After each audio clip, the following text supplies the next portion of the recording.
Adam Gadon, the so-called American Al-Qaeda who proclaimed himself the media maven, if you will, for Al-Qaeda and was helping to produce a lot of these so-called Al-Qaeda videos that were all over the internet that made Al-Qaeda look really bad and made the Muslims look bad. Should you fail to comply in full, we will deem it sufficient justification to continue to fight and kill Americans. Come to find out, Adam Gadon's real name was Adam Perlman. And not only was he, in fact, Jewish, he was the grandson of a member of the board of the Anti-Defamation League.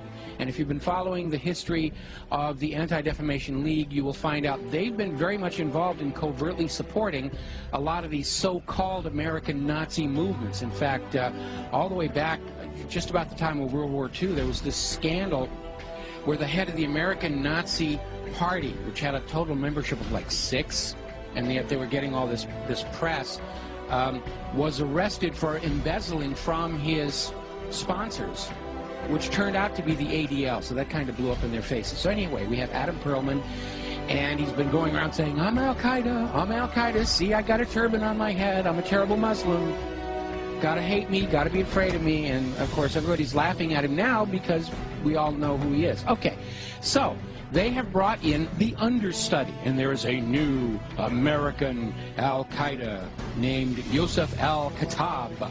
Ooh, big scary name, and they've got a picture of him out there where he's holding all these guns and knives, and he's dressed up like a wannabe Rambo, and he's scowling at the camera, and he supposedly has this website with things in it, like pictures of the Statue of Liberty with an axe buried in the back of the head. I mean, very heavy-handed, very over-the-top. There was also a link to a puppet show mocking Danny Pearl's beheading. Take a look.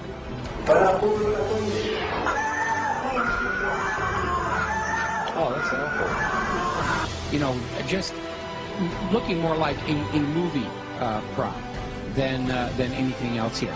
So, as it turns out, this is another fake. His real name is Joseph Cohen. He's a 39-year-old New York City taxi driver, as you mentioned. He called himself Yosef Al-Khattab, but he was born Joseph Cohen here in America. He is a Jew. And he is another manufactured front to try and convince Americans that Al-Qaeda is actually here in the United States. And this is why we've got to be doing this, doing surveillance on the American people and reading their email and listening to their phone calls and all this stuff, because you never know when we're going to get into a situation with the American Al-Qaeda. And it's all a front. It's a fake. He's up there. He's there to try and create an enemy that doesn't really exist in order to justify the totalitarian treatment of the American people and to encourage us to go and attack them before they kill us. They're already here on the home front. We've got to go bomb those gosh darn Muslims, because they're infiltrating America, and they're ripping tags off of couch cushions, and they're causing global warming, and we've got to go and it's nonsense. It's all war propaganda.